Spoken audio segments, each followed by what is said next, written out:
Fala, torcedor Alvinegro Praiano, bom dia a todos. Pessoal, vamos fazer aqui um TBT, né? O Thiago Life falou aí, né? Rasgou elogios ao Santos sobre a vitória sobre o Corinthians. Falou também, né? Sobre ao decorrer do Santos. Vamos ver isso, vamos ver também o Sormani, que o Sormani trouxe de últimas informações, e um trechozinho também do Lucas Mussetti, que sempre traz informações de última hora do Santos, beleza? Se inscreva no canal, dê seu like, comente suas opiniões nos comentários. Chegou a ver Santos e Corinthians, Canedinho? Viu o jogo? Não, vi junto na telinha. Mas eu vou contar um pouquinho. Cara, o jogo terminou 3-1, mas eu juro pra você que eu já tava com sono naquele horário, mas a sensação que eu fui dormir é de que foi 3-3 ou um 3-2 chorado. Porque os últimos 20 minutos de jogo foram Teve a cabeçada na trave, né? bem tensos. Os últimos 20 minutos de jogo, a partir de 73, quando o Vojvoda erra na substituição, foram bem difíceis. Mas, cara, o primeiro tempo do Santos foi espetacular. O melhor primeiro tempo do Santos do ano. Teve um bom primeiro tempo contra o Botafogo, também teve alguns momentos bons do Campeonato Paulista, mas assim, o primeiro tempo de ontem, o tempo já com a cara do Vojvoda, do jeito que ele gosta de jogar, de muita pressão, e o Corinthians, cara, não conseguiu jogar. Eu não ouvi o nome dos atacantes do Corinthians ontem, no primeiro tempo. A bola não chegava... 13-1 em finalizações, só para ilustrar o que no você primeiro tá tempo, dizendo. bizarro o primeiro tempo. O Santos engoliu no primeiro tempo, uma correria e que golaço do Barreal, assim, teve um gol muito bonito, já o gol do Zé Rafael também logo de cara de bola parada, mas um primeiro tempo que o Corinthians não jogou. Só que todo mundo sabia, eu tava vendo pela GTV, eles já estavam falando, cara, nenhum time do mundo aguenta jogar 90 minutos desse jeito, que é uma coisa que a gente falava do Flamengo toda vez aqui também. E que mais cedo ou mais tarde vai acabar a gasolina. E quando acabasse a gasolina, o Corinthians tinha no seu banco de reserva a sua cavalaria. Tinha Garro, tinha o Depay, que estava super preocupado com o jogo, né, chat? O Depay estava muito magoado, né? O Depay super preocupado com a situação do Corinthians. Mas tinha a cavalaria para entrar. Quando deu 73 minutos e começam as movimentações, eu achei que o Vojvoda errou muito. Porque eu achei que o Vojvoda, ele tirou o Barreal e o Rollheiser na mesma substituição. E eu acho que ele deveria ter tirado um de cada vez. Eu acho que a hora que ele olhou e viu a movimentação no banco do Corinthians, falou, caraca, os caras vão entrar. Deixa eu ver o que eu vou fazer aqui. Ele Talvez tenha desarmou, entrado o Robinho antes. talvez entrado o Robinho antes, ou você tira um só para colocar ou o Bom Tempo, que ainda volta mais para ajudar, mas pelo menos para ter um cara, ele botou o Vitor Hugo também, eu acho, nessa substituição, né? Para pelo menos ter um jeito de você armar teu contra-ataque com os dois. O Barreal e o Rollheiser estavam jogando muito, cara. O Rollheiser é bom jogador. Eles estavam jogando pra caramba, você não pode tirar os dois ao mesmo tempo, você desarmou teu time. E aí ele entregou a bola pro Corinthians. E o Santos não conseguia mais fazer nada, praticamente. Aí ficou tomando 20 minutos de pressão. Gol de bola parada, bola na trave. Então eu achei que a lição que fica lá pro Santos e pro Vojvoda, que tá começando o trabalho dele ali também, é assim, não dá pra você tirar todas as suas estrelas ao mesmo tempo pra se defender, por exemplo. Não dá. Você tem que deixar os caras jogarem. Não dá pra ter o DNA ofensivo. O Santos precisa de dois volantes. A gente já tinha conversado aqui disso. Então, jogar com 8 e com 5, que é o João e com o Zé Rafael, precisa ser assim, para dar mais liberdade para os moleques na frente. Também, né? Mas me parece que... Eu concordo plenamente com isso aí. Acho que o Vojvoda encontrou um jeito de jogar. Os moleques já sabem o que fazer. A zaga tá melhor, os laterais estão melhores. Eu acho que o Santos arrumou uma boa escolha. A gente falava aqui disso, de a DNA ofensivo, aquele jogo que o Santos perde pro Vasco, que sai jogando com 5 atacantes. Não dá para jogar assim. Não é o momento do Santos jogar assim. Mas conseguiu ontem ser ofensivo, tendo segurança, tendo dois volantes ali que conseguem ajudar e estão em todo lugar do campo para marcar. Então, cara, fiquei muito... Eu gosto do Santos, vocês sabem que eu tenho uma simpatia enorme pelo Peixe. Fiquei mais aliviado, assim. Acho que abriu 7 pontos, eu acho, agora, né, Canidinho? Então, até a gente já estava comentando primeiro fora, já tem pelo menos 2 rodadas de gordura por conta do número de vitórias. Então, é óbvio que, é desesperador para o torcedor do Corinthians ver a dívida aumentar, ver o time não conseguir encontrar tantas soluções, ter aquela... Gente, o time está definido? Não, ainda não está. Vai ter o treino de amanhã. A única dúvida, o único problema é o Schmidt, está suspenso. O resto vai ser o mesmo time. E ao que tudo indica, o Vojvoda vai colocar o Arão no lugar do Schmidt. Acho correto. Se não mexe na estrutura do time. Estão falando aí, o Vitor Hugo, o Bom Tempo, se fizer isso, tem que mexer no Zé Rafael.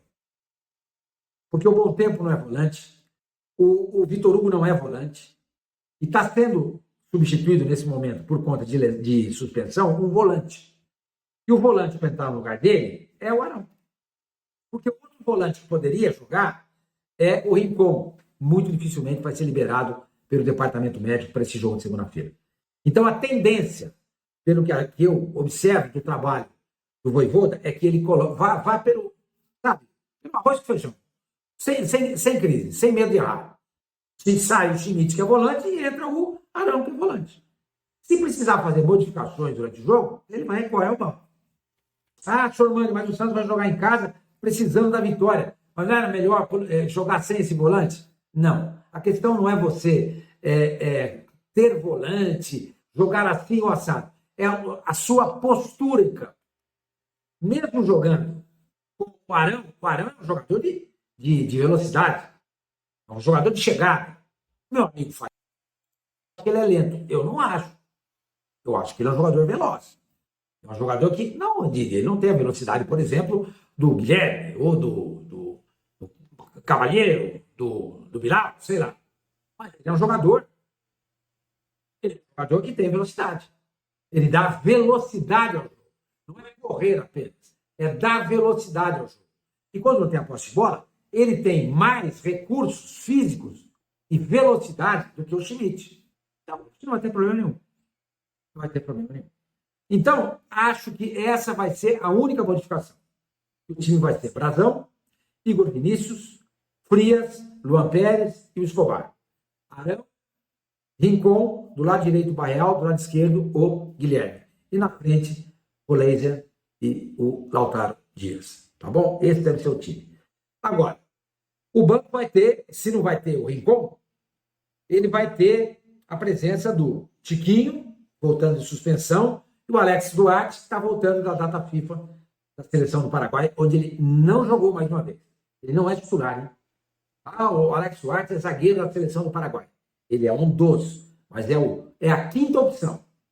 Ele não é titular e não entra com frequência. É um jogador muito pouco utilizado na seleção do Paraguai. Mas, de qualquer maneira, é um jogador convocado. Mas, além do Rincon, não se esqueçam aí do Schmidt, que está suspenso, o Neymar, mais uma vez, do lado de fora. Engraçado que eu esqueço sempre de mencionar que o Neymar é ausência. Eu já meio que esqueci. Engraçado, né? Porque eu sou um cara que adora o Neymar. Vivo defendendo o Neymar com unhas e dentes. Mas quando eu pego ali a relação dos jogadores do Santos que não vão participar da partida, eu vejo, nossa, tem o Neymar também para colocar. Está treinando, ainda não com bola. E repito para vocês a informação que eu obtive. Ainda joga esse ano. Porque eu mesmo cheguei a trazer essa informação de que ele poderia não jogar. E outros companheiros também falaram sobre isso, como o Rodolfo Gomes, que cravou. Tá? Ele cravou que o Neymar não joga mais. Mas, pelo que eu apurei, ele joga. Tomara que ele volte a jogar, porque ele vai ser importante. Pessoal, é o seguinte, o retrospecto do Vitória na Vila Belmiro não é nada bom. Desde 2006, quando o campeonato passou a ser jogado com 20 times, até então, 2003, 2004, 2005, eram 24 times. Aí, em 2006, caiu para 20. De lá para cá, foram 8 jogos com o mando do Santos. 5 vitórias e 3 empates. Nenhuma delas. Vitória não venceu nesse campeonato fora de casa. Então, o retrospecto conspira todinho a favor do Santos. O Santos nunca perdeu para o Vitória e o Vitória não venceu nenhuma partida neste momento fora de casa. O aproveitamento do Vitória nesse campeonato fora de casa é de 12%. Muito pequeno. Muito pequeno. Tá? Sormani, mas vai ter 4 desfalques, vai ser ainda mais favorável ao Santos? Não, espera um pouquinho. Eu falei para vocês ontem. São 4 desfalques. 2 jogadores que estavam de fora contra o Bahia vão voltar. Por suspensão, eles estavam de fora. O zagueiro Lucas Halter vai entrar no lugar do Camutanga. Para mim, vai ser até melhor que o Vitória. E no lugar do Kaiser, do Renato Kaiser, centroavante, volta o Carlinhos, que ele jogou no Flamengo, etc. Que é um cara de 1,92 m, que pode ser muito importante para o jogo do Vitória. Se o Vitória perde em velocidade, tem o Kaiser, ganha na bola aérea. Ganha na bola aérea. E o Eric e o Dudu, esses estão de fato de fora e não tem um substituto assim que chama atenção. Entendeu? E a gente tem que se preocupar muito com a bola aérea. Porque a gente viu muito bem que o Santos sofreu na bola aérea contra o Corinthians. Lembrei para vocês ontem, o gol do Ranieri, a bola na trave do Gustavo Henrique. De todo modo, a defesa do Santos com o Vojvoda, eu até notei aqui, em jogos na Vila Belmiro, ela é muito sólida. Em 4 partidas que o Santos fez na Vila, sofreu 2 gols. Dá meio gol pro jogo. E concedeu apenas 4 chutes e meio de média por partida aos adversários. Quais foram os adversários? Fluminense, Grêmio, São Paulo e Corinthians. Somando todos os chutes que esses 4 times deram no gol do Santos e dividido por 4, dá uma média de 4,5 chutes no gol do Santos por jogo. É pouco. Na época do Kleber Xavier, contando os 4 últimos jogos, a média foi de 11 chutes por jogo. 11, ou seja, 44 finalizações em 4 partidas. Entendeu? E 9 gols sofridos. E com o Vojvoda, só 2. Só 2. Entendeu? Do presidente da Federação Paulista no Santos, o Reinaldo Carneiro Bastos. E como o presidente da federação estava, várias pessoas, vários dirigentes ali do Santos também estiveram presentes, como o próprio presidente Marcelo Teixeira. E aí eu vi uma foto do Marcelo Teixeira com o Neymar. E eu falei, será que o Neymar comentou? Será que eles sabem? Porque assim, confesso para vocês que é mais difícil apurar sobre o Neymar, porque a recuperação dele é coordenada pela própria equipe do Neymar. Então é diferente de um caso de outro jogador do Santos, que os médicos do Santos falam, então os próprios médicos do Santos comunicam às pessoas do dia a dia, as informações ficam mais fáceis de chegar na gente. No caso do Neymar é mais complexo, então eu pensei, o presidente Marcelo Teixeira tá lá, o presidente da federação tá lá, tá cheio de dirigente, o Neymar estava, falou com o presidente, alguém perguntou pro Neymar quando ele volta. E de fato perguntaram, conversei com algumas pessoas que estiveram por ali, e eu vou ler as respostas para vocês. A minha pergunta foi, Neymar está perto de voltar? A minha fonte respondeu, naquela mesma previsão. É a mesma fonte que tinha dito para mim que o Neymar ou voltaria contra o Fortaleza, jogo que passou para o dia 1º, ou contra o Flamengo, jogo do dia 9 no Maracanã, porque dia 6 é Allianz Parque e o Neymar não jogaria no sintético. E aí a resposta foi naquela mesma previsão. E aí eu falei, início de novembro? A fonte respondeu, certo é o Flamengo, mas a tentativa é o Fortaleza. Lógico que não vai precipitar. Certo é o Flamengo, dia 9 de novembro, mas a tentativa contra o Fortaleza, lógico, ele não vai precipitar. Ou seja, a minha apuração anterior, pelo que eu ouvi neste sábado, está mantida. Claro que isso vai depender da volta do Neymar aos campos. Até o final do mês, ele vai voltar a treinar nos gramados, novos estímulos, novo esforço, para aí de fato ver se a coxa direita está certa. Mas o Neymar disse novamente hoje que deve voltar contra o Flamengo, mas que existe possibilidade de retornar já diante do Fortaleza, esse jogo que foi para um sábado, dia 1º, às 16 horas, a princípio, na Vila Belmiro. Beleza? Então, vamos ver. Tomara mesmo que o Neymar volte e volte bem no início de novembro. Lembrando que o próprio presidente Marcelo Teixeira disse à TV Record que o prazo era o Fortaleza. Esse jogo do Fortaleza foi para o dia 1º e agora a previsão atualizada é que a maior chance é o Neymar retornar contra o Flamengo dia 9 no Maracanã. Beleza? Eu vou atualizando isso para vocês. Conto quando o Neymar vai voltar a treinar, conto a reação dele. Eu quero sempre trazer as informações atualizadas para vocês, mas é isso. Prazo do Neymar provável é Santos e Flamengo, dia 9 de novembro, no Maracanã. Isso vai passar pelas datas do Campeonato Paulista e provavelmente também pela situação do Santos no Campeonato Brasileiro. Se o Santos bate na madeira, tropeçar contra o Vitória, ficar mais ameaçado, talvez seja o momento de segurar um pouco. Mas existe sim essa probabilidade, essa tendência do Santos participar da Vitória Cup e jogar contra equipes estrangeiras fora do país em janeiro. Para terminar este vídeo, eu quero falar sobre a invasão argentina no Santos, né? São 5 jogadores, sem contar o Inácio lá que é da base. Mas no profissional tem Adonis Frias, Escobar, Barreal, Roleiser e Lautaro. São 5. Adonis Frias, Escobar, Barreal, Roleiser e Lautaro, além do Vojvoda e sua comissão técnica. E aí o Barreal foi perguntado sobre isso na entrevista coletiva e disse que ajuda muito, né? Que faz com que eles se sintam em casa. E eu fui perguntar sobre isso no dia a dia, sobre 2 pontos, o aspecto mais técnico e o aspecto mais de resenha ali. Sob o ponto de vista técnico, o Vojvoda, claro que dá atenção a todos, mas entende que esses 5 jogadores representam bem o que ele espera de um time. Inclusive, existem às vezes algumas zoeiras com rolês, tipo, pô, tu nem parece argentino, corre, se esforça e tal. Então, nação, informação aqui de última hora do GE, né? Hoje, dia 19, às 10h08, né? O Santos mira, né? Reação aí, da reportagem aí do GE. Deixa eu só travar aqui. E o Santos vai ter aí, né? Um jogo difíceis. Jogo contra os 2 líderes do campeonato. Isso vai dar um pouco de trabalho, mas a gente não pode ficar pensando assim, né?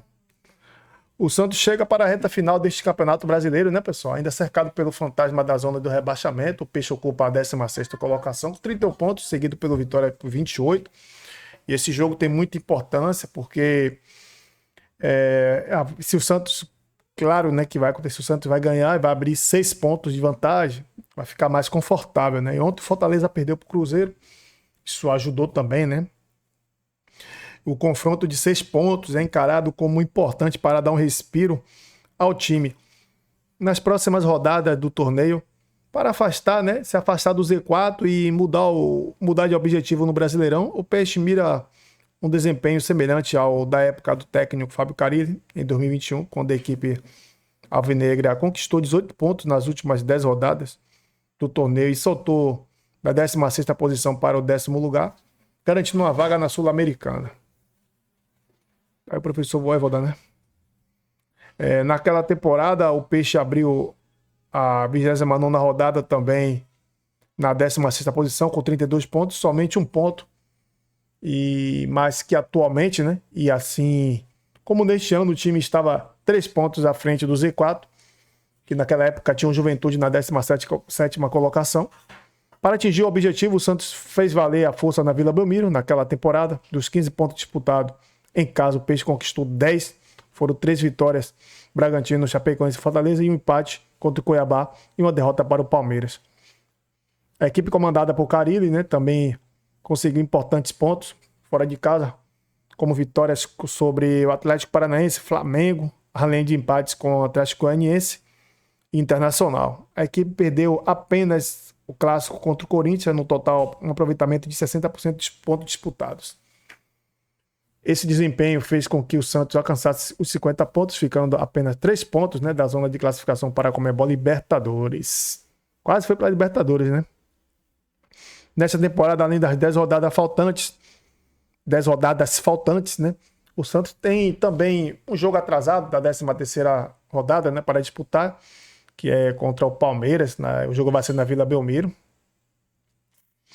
Além de Vitória e Palmeiras, Santos receberá Fortaleza, Mirassol, Sport e Cruzeiro. Em contrapartida, o Peixe terá desafios fora de casa como Botafogo, Flamengo, Palmeiras, Inter e Juventude. Desde que chegou ao Santos, o técnico Vojvoda somou 10 pontos em 21 disputados. O aproveitamento é de 47,6%. E temos que ter paciência, né, pessoal? O cara pegou o Santos todo destroçado aí, né? E está tentando ajustar, né? Amanhã, Santos e Vitória, né? Reta final do Peixe, pessoal. Desculpa aí. Amanhã, Santos e Vitória, dia 26, né? O Santos vai jogar segunda, depois só joga dia 26. Domingo, né? Botafogo versus Santos. Depois o Santos... Domingo não, perdão. Depende. Depois Santos e Fortaleza, dia 1º de novembro. Dia 6 de novembro, Palmeiras e Santos, jogo atrasado. Depois, Flamengo e Santos. Depois de 3 dias, cara. Dia 6 e dia 9, Santos já joga. Flamengo e Santos. Aí depois, dia 15, Santos e Palmeiras. Depois, Santos e Mirassol. Depois, Internacional e Santos. Santos e Sport. Juventude versus Santos. Santos versus Cruzeiro, né? Então, não é brincadeira, né, pessoal? Não é brincadeira, são jogos difíceis, mas o Peixe vai se superar e trazer vitória para nós, beleza? Tamo junto aí, pessoal, e até o próximo vídeo. Se gostou do vídeo, se inscreva no canal, deixe seu like e comente suas opiniões nos comentários.